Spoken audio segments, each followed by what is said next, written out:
अस्सलाम वालेकुम dear students, उम्मीद है आप सब खैरियत से होंगे। मैं आज हाजिर हुआ हूँ आपके सामने दाहम क्लास के लिए मुतालिया पाकिस्तान चैप्टर नंबर 6 तारीख़ पाकिस्तान पार्ट 2 और लेक्चर नंबर 6 के साथ। हमने अभी तक 5 लेक्चर जो है वो इस चैप्टर के पढ़े हैं, जिसमें आज हम छठे पे बात जो है वो करेंगे।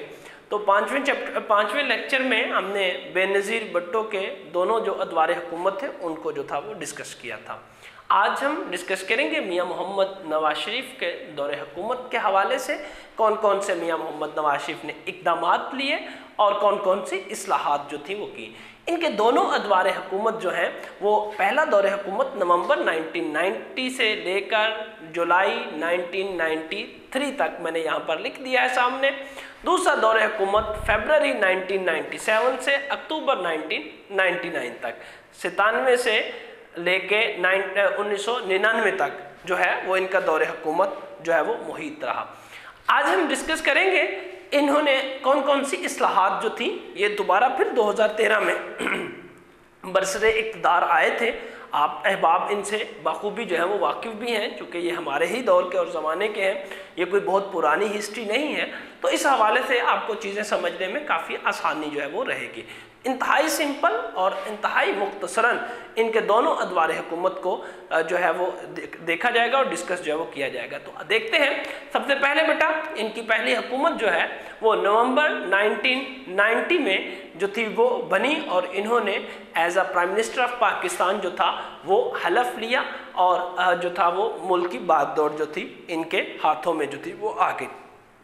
सबसे पहले इन्होंने आते साथ ही जो अकॉर्डिंग टू बेटा हम जो भी यहाँ पे डिस्कस करते हैं वो अकॉर्डिंग टू सिलेबस जो है वो डिस्कस करते हैं। तो इन्होंने आते साथ जो थी वो सबसे पहला जो इक़दाम किया वो ज़री पॉलिसी का जो था वो ऐलान किया।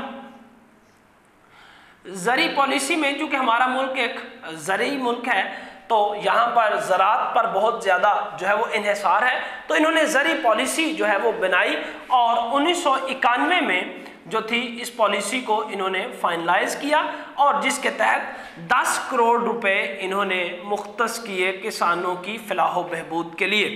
तो ये इन्होंने पहला इक़दाम जो था वो अपने उस दौर में जो था वो लिया। सेकेंडली इन्होंने जो था वो निजकारी कमीशन का एक क़याम जो था वो किया, जिसको इंग्लिश में प्राइवेटाइजेशन कमीशन या फिर जो है वो उर्दू में से निजकारी कमीशन। निजकारी कमीशन क्या होता है बेटा? निजकारी ये बहुत सारे इदारे जो है वो हुकूमत की मलकियत है। तो हुकूमत जब इन इदारों को नहीं चला पाती तो फिर वो उनको प्राइवेटाइज कर देती है। मतलब मेरे पास पैसे हैं, मैं उनको ख़रीद लूँ, आपके पास हैं, किसी अदर पर्सन के पास हैं तो वो उनको ख़रीद सकता है। तो इन्होंने 1991 में ही जो है वो निजकारी कमीशन का क़याम जो है वो अमल में लेकर आए, जिसके तहत इन्होंने बहुत सारे बैंक, मालियाती इदारे और दीगर जो इदारे थे उनको प्राइवेटाइज किया इस कमीशन के तहत। और इसमें और फिर इसके काफ़ी ज़्यादा, क्योंकि हुकूमत को इससे पैसा इकट्ठा होता है तो काफ़ी ज़्यादा पैसे इससे इकट्ठे हुए और मईशत पर काफ़ी मुस्बत असरात भी मुरतब जो थे वो हुए। तीसरा अहम बेटा आप वाकिफ़ हैं कि हमारा जो मुल्क है वो मुख्तलिफ सूबों पर जो है वो मुख्तलिफ है, इस लिहाज से हमारी जो है वो डिवीज़न है। तो सूबों के दरमियान जो था वो पानी का तनाज़ा था, पानी की तकसीम का तनाज़ा था। अब पानी की तकसीम के तनाज़े के हल के लिए इन्होंने जो है वो कोऑर्डिनेशन की तमाम सूबों के साथ, और पानी की तकसीम का बेसिक जो एक था तनाज़ा वो था दरियाए सिंध के पानी के हवाले से, क्योंकि वो सबसे बड़ा दरिया है तो उसके पानी की तकसीम का इशू था कि किस सूबे को कितना मिलना चाहिए। तो इन्होंने तमाम सूबों को एक पेज पर लाकर जो है वो उसकी पानी की तकसीम का मसला जो था वो हल जो था वो इन्होंने करवा दिया, ताकि सूबों के दरमियान क्लैशेस जो है वो मज़ीद ना बढ़े। चौथे नंबर पर इन्होंने जो था बड़ा एक जो अहसन इक़दाम लिया वो था बैतुल माल का क़याम। बैतुल माल का क़याम इन्होंने 1992 में 1992 में सदारती आर्डिनेंस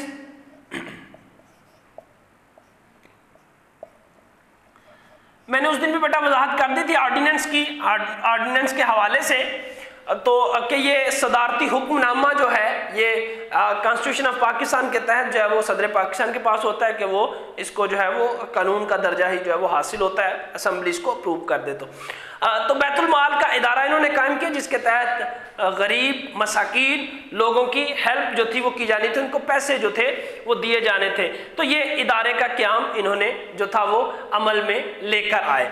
5वें नंबर पर हमारा बेटा जो पहले दौरे हुकूमत में वो है खारजा पॉलिसी। खारजा पॉलिसी किसी भी मुल्क के लिए बड़ी अहमियत की हामिल होती है। खारजा, ये सेकंड चैप्टर में हम जाके वैसे तो खारजा पॉलिसी को तफसील से डिस्कस करेंगे, बट इन शॉर्ट टर्म के खारजा से मुराद खारजी जो दूसरे मुमालिक हैं उनके साथ कि हमारी पॉलिसी जो है उनके साथ क्या जो है वो होगी। तो अफगानिस्तान का इशू जो था वो उन दिनों में जो था वो मौजूद था, तो उसमें मियां मोहम्मद नवाज शरीफ की हुकूमत ने जो था वो इस इशू को जो खारजा पॉलिसी के हवाले से था अफगान ग्रुपों के दरमियान सुलह करवाई, उनको एक पेज पर लेकर आए। फिर मसला कश्मीर के हवाले से इंडिया को जो थी वो भारत को दावत दी कि वो आए और मुज़ाकरात जो है वो करे, और उसके अलावा भी जो थे वो उन्हीं दिनों में आपको भी आपने यकीनन थोड़ी सी अगर आपका इंटरेस्ट हो तो 1992 में भारत में बाबरी मस्जिद का वाक़या जो था वो पेश आया था, जब वहाँ पर मस्जिद को मुंदहिम जो था वो कर दिया गया था, गिरा दिया गया था कुछ इंतहा पसंदों की तरफ से।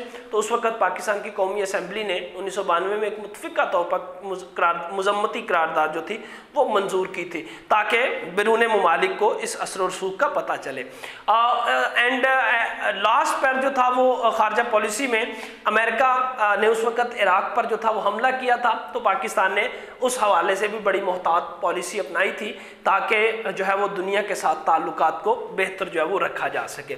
एंड लास्ट वन बेटा, जिस तरह से एज यूजुअल बाकी जो है वो हुकूमत कोई भी मतलब हुकूमत हो तो वो चाहेगी कि अवामी मंसूबे, तो अवामी मंसूबे जो थे वो कुछ इन्होंने शुरू किए जो कि आवाम की फलाह बहबूद के लिए जो थे वो, जिसमें तामीर वतन प्रोग्राम, तमीर वतन प्रोग्राम और जो है वो खुद रोजगार स्कीम,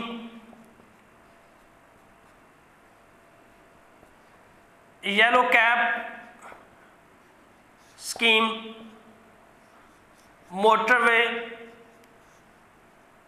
तो ये मुख्तलिफ किस्म के जो थे वो समझ ले के वो जो थे वो अवामी मंसूबे थे जिसमें कि अवाम के लिए जो थी वो फैसिलिटीज़ जो थी वो प्रोवाइड की गई थी ताकि अवाम को जो है वो इनसे फ़ायदा जो है वो उठा सके अवाम। उसके बाद बेटा लास्ट पर जो है वो बरतरफी के हवाले से कि जो है वो गवर्नमेंट की बरतरफी जो थी वो किस तरह से हुई, जिस तरह से बाकी हम गवर्नमेंट्स के हवाले से भी पढ़ते हैं, बेनज़ीर के हवाले से भी। तो लास्ट पर जो है वो मियां मोहम्मद नवाज शरीफ की गवर्नमेंट जो थी बिल आखिर जब 1990 में बनी तो उसको जो था वो 1995 तक कम से कम 5 साल जिसका कॉन्स्टिट्यूशन ऑफ पाकिस्तान ने राइट दिया है तो उसको गवर्नमेंट करनी चाहिए थी, वो क्यों 1993 में जो थी वो चली गई। तो सदर गुलाम इसहाक खान ने उस वक़्त के जो सदर थे उन्होंने दोबारा फिर वही जो उनके पास कानूनी तौर पर हक था जिसके तहत बेनज़ीर भुट्टो की दोनों हुकूमतें भी गईं, उसी को ही जो है वो उसके तहत 58(2)B के तहत कॉन्स्टिट्यूशन ऑफ पाकिस्तान की शिक के तहत सदर गुलाम इसहाक खान ने जो थी वो मियां मोहम्मद नवाज शरीफ की गवर्नमेंट को जो था वो घर भेज दिया, फारिग कर दिया, और इनकी जगह जो निगरान वज़ीर आज़म थे बल्ख शेर मज़ारी उनको जो था वो तैनात कर दिया गया। लेकिन मियां मोहम्मद नवाज शरीफ साहब जो थे वो सुप्रीम कोर्ट ऑफ पाकिस्तान में इस फैसले के खिलाफ चले गए। सुप्रीम कोर्ट ने जो था वो इनकी हुकूमत को बहाल कर दिया कि ये गैर कानूनी है, ये बिल्कुल कानून आइन के मुनाफी है क्योंकि जो सुप्रीम कोर्ट है वो सुपीरियर है। तो लेकिन इसके बावजूद फिर जो थे वो गवर्नमेंट तो बहाल हो गई सुप्रीम कोर्ट के अहकामात के मुताबिक, लेकिन इनके इख्तलाफात जो थे वो शिद्दत इख्तियार करते गए और इस तरह से जुलाई 1993 में जो है वो मियां मोहम्मद नवाज शरीफ ने खुद ही जो था वो इस्तीफ़ा दे दिया, और इसके साथ ही सदर पाकिस्तान ने भी जो था वो अपना इस्तीफ़ा जो था वो दे दिया, और मोइन कुरैशी साहब जो थे वो निगरान वज़ीर आज़म उस वक़्त जो थे वो बन गए। तो आज हमने बेटा डिस्कस किया है मियां मोहम्मद नवाज शरीफ का पहला दौरे हुकूमत 1990 से 1993 तक, ज़री पॉलिसी, निजकारी कमीशन, सूबों के दरमियान पानी की तकसीम का मसला, बैतुल माल, खारजा पॉलिसी, अवामी मंसूबे, और 7वें नंबर पर मियां मोहम्मद नवाज शरीफ की गवर्नमेंट की बरतरफी। तो उम्मीद है आपको ये जो है वो इसकी समझ जो है वो आ गई होगी। तो अगर इसके हवाले से अगर आप इस किताब को अपने सामने रखें तो इन पॉइंट्स को आसानी आप जो है वो याद कर सकते हैं। नेक्स्ट इसमें हम बेटा डिस्कस करने लगे हैं मियां मोहम्मद नवाज शरीफ का दूसरा दौरे हुकूमत फरवरी 1997 से अक्टूबर 1999 तक का जो दौरे हुकूमत है, इसको हम जो है वो डिस्कस करेंगे कि इस दौर में कौन कौन से वाक़यात हुए और कौन कौन सी इस्लाहात या तामीरात जो थी वो इस दौर में जो थी वो हुई।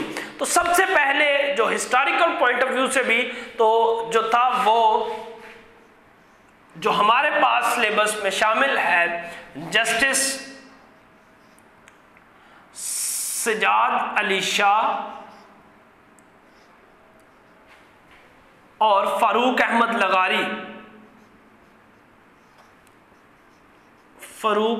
लगारी जो कि सदर पाकिस्तान थे, इन दोनों का जो है वो मामला सबसे पहले। अभी मियां मोहम्मद नवाज शरीफ की हुकूमत को फरवरी 1997 में एक महीना ही जो था वो हुकूमत बनाए हुए हुआ था कि इनके इख्तलाफात जो थे वो चीफ जस्टिस सजाद अली शाह से और सदर पाकिस्तान फारूक अहमद लगारी से जो थे वो खुलकर सामने आ गए। फौज ने मुदाखलत की, ये सिलेबस का हिस्सा है, मैं अपने पास से नहीं कह रहा। फौज ने मुदाखलत की और chief justice of Pakistan justice Sajjad Ali Shah को इस्तीफा देना पड़ा। मुस्ताफी हो गए वो, सजाद अली शाह मुस्ताफी हो गए, और साथ में ही फारूक अहमद लगारी जो कि सदर पाकिस्तान थे उन्होंने भी अपने ओहदे से इस्तीफा दे दिया। सेकंड नंबर पर जस्टिस रिटायर्ड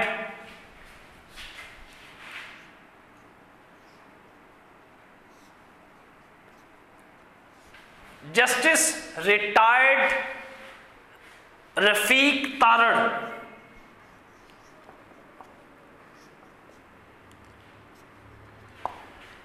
सेकंड नंबर पे है जस्टिस रिटायर्ड रफीक तारड़ का 19 दिसंबर 1997 में इंतखाबात हुए सदर पाकिस्तान के लिए। तो जस्टिस रफीक तारड़ के मुकाबले में थे पीपल्स पार्टी के आफ्ताब शबान मेरानी जो कि इनके मुकाबले में सदर पाकिस्तान का इंतखाब लड़ रहे थे, लेकिन ये उनको हराकर कामयाब जो थे वो जस्टिस रिटायर्ड रफीक तारड़ जो थे वो सदर पाकिस्तान मुंतखब जो थे वो हो गए। नंबर 3 पर कर्ज उतारो मुल्क संवारो मुहिम।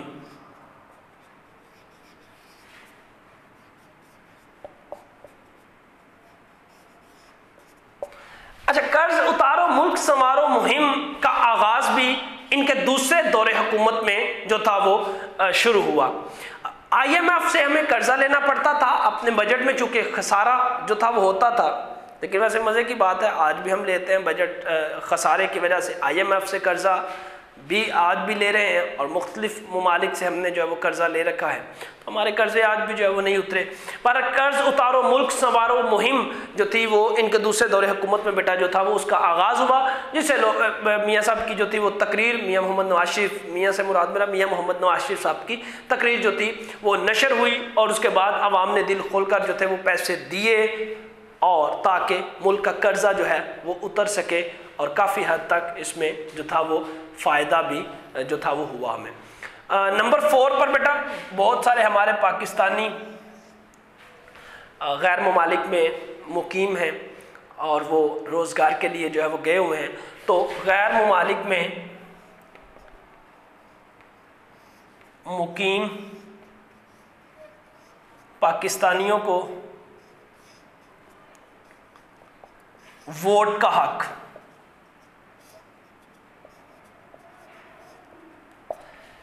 गैर ममालिक में मुकीम पाकिस्तानियों को वोट का हक जो था, इन्होंने उस वक़्त जो था वो 1997 में जो था वो इनको दिया।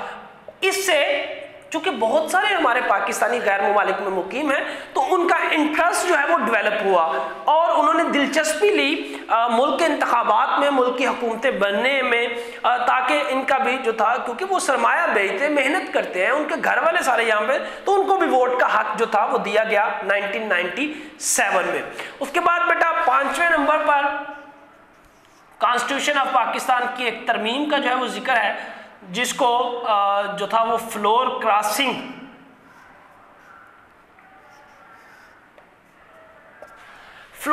के हवाले से जो है वो याद रखा जाता है। 1973 के आइन में जो था वो तरमीम की गई। 1973 के कॉन्स्टिट्यूशन ऑफ पाकिस्तान में जो थी वो 14वीं तरमीम के तहत फ्लोर क्रॉसिंग पर तो जो थी वो इस पर जो थी वो पाबंदी जो थी वो लगाई गई फ्लोर क्रॉसिंग के ऊपर, कि कोई भी जो मेंबर है वो फ्लोर क्रॉसिंग जो है वो नहीं करेगा। अब फ्लोर क्रॉसिंग क्या थी? फॉर एग्जांपल, मिसाल के तौर पर कोई MNA जो है वो मुंतखब हुए हैं PMLN की टिकट के ऊपर, वो असम्बली में गए हैं। अब वो असम्बली में जाके तो वहाँ पर जो थे वो इक़्तिदार के ऐवानों को देखकर तो उन्होंने अपनी मर्जी की, वो किसी और जमात में शामिल हो गए और इस तरह से वो PMLN का हिस्सा नहीं रहे। इस पर 14वीं तरमीम के तहत फ्लोर क्रॉसिंग पर पाबंदी लगाई गई कि जो MNA या जो है वो अवामी नुमाइंदा मुंतखब होगा जिस पार्टी की तरफ से, तो वो उसी के ही लीडर को एतमाद का वोट जो है वो असम्बली में देगा। मतलब वो अगर उसने पार्टी चेंज करनी है तो उसके लिए पहले वो रिज़ाइन करे अपनी सीट से, जिस टिकट के ऊपर जिस सीट पे वो मुंतखब हुआ है जिस पार्टी की तरफ से, उस पर पहले वो रिज़ाइन करे, फिर जाए अपने हल्के में मुंतखब हो और दोबारा आए। तो ये कॉन्स्टिट्यूशन ऑफ पाकिस्तान का हिस्सा जो था मियां मोहम्मद नवाज शरीफ के दूसरे दौरे हुकूमत में फ्लोर क्रॉसिंग को बना दिया गया। इसका ये बड़े इश्यूज थे उस दौर में, आज भी हैं वैसे के वैसे इश्यूज, लेकिन ये बड़ी अहम तरमीम थी जो थी वो इस हवाले से। तो उसके बाद बेटा छठे नंबर के ऊपर जो थी, जो बड़ा अहम कदम इन्होंने लिया मर्दमशुमारी के हवाले से, 1998 में मर्दमशुमारी की गई। शुमारी करना मतलब जो आबादी है उसकी जो है वो शुमार करना उसको, कि कितने नफूस या कितने लोग जो हैं वो आबाद है, क्योंकि जब तक हमें आबादी के तनासुब का पता नहीं चलता तो मुल्क में बेहतर प्लानिंग जो है वो नहीं की जा सकती। वैसे तो कॉन्स्टिट्यूशन ऑफ पाकिस्तान के मुताबिक हर 10 साल के बाद जो है वो आबादी की जो काउंटिंग है वो होना ज़रूरी है, ताकि पता चल सके और उसके हिसाब से मनसूबाबंदी हो, लेकिन यहाँ पे हुकूमतों ने बहुत सारी कोताहियाँ जो है वो बरती हैं। तो 1998 में भारत मर्दमशुमारी इन्हीं की दौरे हुकूमत में हुई, जिसके तहत हमारी आबादी 13 करोड़ थी। आज देख लें तकरीबन 98 में हुई, 22 साल के बाद हम 22 करोड़ से भी जो है वो ज़्यादा है। मीन्स हमारी रेशो आबादी की बहुत तेज़ी से बढ़ रही है और इसी हिसाब से हमें फिर वसाइल भी अपने बढ़ाने की जो है वो ज़रूरत है। 7वें नंबर पर बेटा नई तालीमी पॉलिसीज़ गवर्नमेंट ने ऐलान की। नई तालीमी पॉलिसी के तहत, जो कि उस वक़्त वज़ीर तालीम जो थे वो गौस अली शाह साहब थे, गौस अली शाह साहब ने जो थी वो नई पॉलिसी का जो था 1998 में जो है वो नई पॉलिसी का, तालीमी पॉलिसी का जो था वो ऐलान किया और कई नए इदारे जो थे वो उन्होंने उस वक़्त तालीम के लिए जो थे वो नए इदारे जो है वो खोले, ताकि जो है वो तालीम का सिलसिला जो है वो आम जो है वो किया जा सके। उसके बाद बेटा नंबर 8 पर जो है वो मोटरवे। लाहौर से इस्लामाबाद के लिए मोटरवे, जो कि बड़ा अहम मियां मोहम्मद नवाज शरीफ के दौरे हुकूमत का एक कदम था लोगों के सफरी जो थे वो मसाइल को हल करने के लिए। तो पहले दौरे हुकूमत में ये सिलसिला मोटरवे बनाने का सिलसिला शुरू हुआ था, जो कि इनके दूसरे दौरे हुकूमत में जाके जो था वो मुकम्मल हुआ था, और इन्होंने इसका इफ्तिताह जो था वो अपने हाथों से दूसरे दौरे हुकूमत में जो था वो मियां मोहम्मद नवाज शरीफ साहब ने जो था वो किया था, जो कि बड़ा अहम वो उनके करीब जो है वो मंसूबा कंसीडर किया जाता है। 1973 के आइन से जो था अब एक अमेंडमेंट की बात जो है वो दोबारा फिर कर लेते हैं। एक अमेंडमेंट की बात हमने 14वीं तरमीम की बात जो थी वो यहाँ पर जो थी वो की थी कि 14वीं तरमीम में जो था वो उन्होंने कौन कौन सी तरमीम, 13वीं तरमीम की बात कर लेते हैं। 1973 के आइन में जो थी वो 13वीं तरमीम जो थी वो हुई, वो किस हवाले से हुई? वो हुई बेटा जिसका आपने बार बार जिक्र जो है वो पढ़ा है, 58(2)B। 58(2)B का ख़त्म किया जाना एक बड़ा अहम कदम था, क्योंकि किसी भी गवर्नमेंट के कदम नहीं जम रहे थे। हमने बेनज़ीर भुट्टो के दोनों दौरे हुकूमत पढ़े तो हमने पढ़ा, जब भी बरतरफी पे आते थे एंड पे तो हम पढ़ते थे कि 58(2)B जो थी वो सदर पाकिस्तान ने 58(2)B के तहत जो गवर्नमेंट को घर भेज दिया। दूसरे दौरे हुकूमत में भी इसी तरह मियां मोहम्मद नवाज शरीफ के पहले दौरे हुकूमत में जो 90 से 93 तक था, तब भी हमने पढ़ा कि जो था वो सदर पाकिस्तान ने 58(2)B के तहत जो था वो घर उनको सदर गुलाम इसाक खान ने घर भेज दिया, वो भी सुप्रीम कोर्ट से बहाल हुए। 13वीं तरमीम उन्होंने दूसरे दौरे हुकूमत में जो थी वो की, जिसके तहत अपोजिशन को अपने साथ मिलाया और 58(2)B को जो था वो कॉन्स्टिट्यूशन ऑफ पाकिस्तान से निकाल बाहर फेंका, ताकि किसी सदर पाकिस्तान के पास अब ये इख्तियार ना रहे कि वो एक मुंतखब गवर्नमेंट को जो है वो घर भेज सके। तो ये तरमीम जो थी वो बड़ी अहम जो थी वो तरमीम थी। 10वें नंबर पर बेटा एटमी धमाके। पाकिस्तान उन ममालिक में शामिल है जिसके करीब उसके दुश्मन जो था वो सर पे खड़ा रहता है, और वो एटमी ताकत था, यानी भारत की बात करो। हम एटमी ताकत नहीं थे, लेकिन अल्लाह ताला ने हमें इस काबिल बनाया कि हमने जो है मियां मोहम्मद नवाज शरीफ के दूसरे दौरे हुकूमत में एटमी धमाके जो थे 28 मई 1998, ये हर उस बंदे को तारीख याद है जो इस वतन पाकिस्तान का हिस्सा है। तो 28 मई 1998 को हमने चागी के मुकाम पर बुलंदशहर में धमाके किए। इस्लामी दुनिया का पहला और दुनिया का 7वां मुल्क हम एटमी मुल्क जो थे वो बनकर सामने आए, जिस पे बहुत सारी दुनिया ने बहुत सारे मसाइल क्रिएट करने की कोशिश की, लेकिन उसके बावजूद भी हम जो थे वो उसमें सुरखरू रहे।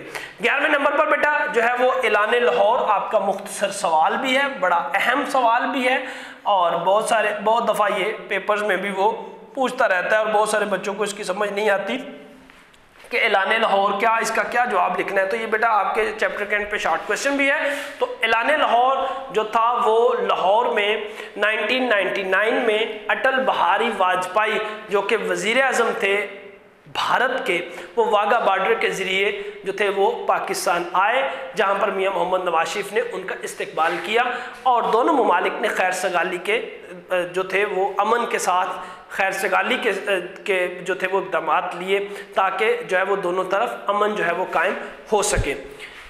अब लास्ट पर हमारे पास यहाँ थोड़ी सी जगह कम है, तो हम यहाँ लिख लेते हैं। नंबर 12 पर जो है वो वापडा में फौज की आमद। अब आप समझ तो रहे ही होंगे, आप भी इस वतन अजीज का हिस्सा हैं, कि अब यकीनन फौज का जिक्र आने लग गया है, तो करीब करीब इस हुकूमत का खात्मा भी जो है वो होने वाला है, बिकॉज 1999 जो था वो हर एक को जो है वो याद है।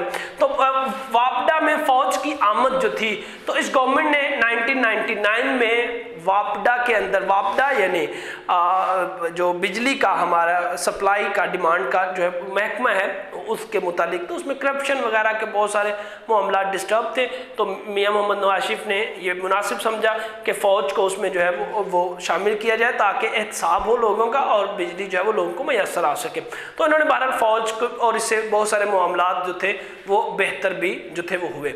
नंबर 13 बेटा कारगिल का जो वाक़या था, कारगिल पर लश्कर कशी। कारगिल के मुकाम पर जो इश्यूज हमारे और इंडिया के दरमियान जंग के जो बन गए थे 1999 में, तो उस वक़्त जो थी वो जंग अपने जो थी वो अरूज पर जो थी वो खड़ी थी। तो बहरहाल अमेरिका ने उसमें इंटरफेयर किया। बिल क्लिंटन उस वक़्त सदर अमेरिका थे, तो उन्होंने बहरहाल इंटरफेयर किया और दोनों तरफ सीज़ फायर करवाया और जो थी वो जंग जो थी वो टल गई उस वक्त के लिए। लास्ट पर बेटा बरतरफी, दूसरे दौरे हुकूमत की भी बरतरफी जो कि 1997 से शुरू हुआ था, तो 1999 में ही जो था वो ख़त्म हो गया।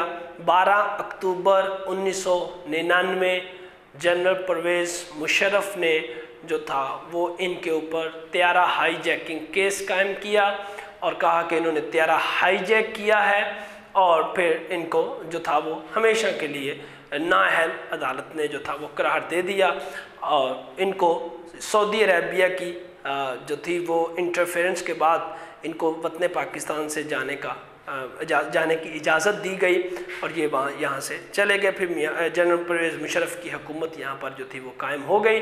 तो आज हमने बेटा देखा है मियां मोहम्मद नवाज शरीफ के दोनों अदवार हुकूमत जो कि 1990 से 93, 97 से 99 तक के दोनों अदवार हुकूमत थे, जो कि इन्होंने 5-5 साल के लिए मिले थे या करने थे इन्होंने, जो कि वो दोनों साल जो थे पूरे नहीं कर सके। हाँ, 2013 से 18 वाले में इनका टेन्योर, इनकी जमात का टेन्योर जो है वो पूरा रहा है। तो ये बेटा चंद पॉइंट्स हमारे सामने जो हमने आज डिस्कस किए हैं। ना तो ये मुश्किल हैं और ना ही ये मुश्किल होने चाहिए आपके लिए। बड़ी आसानी से आप इनको किताब को सामने रखिए, मेरी इन बातों को सुनिए, सुनने से देखने से आसानी याद हो सकते हैं। जो है वो घर रहिए, अभी महफूज रहिए। अल्लाह ताला आपका हामी व नासिर। मैं आपसे इजाज़त चाहूँगा। इंशाअल्लाह इससे नेक्स्ट लेक्चर में आपसे बहुत जल्द मुलाकात होगी। खुदा हाफिज़।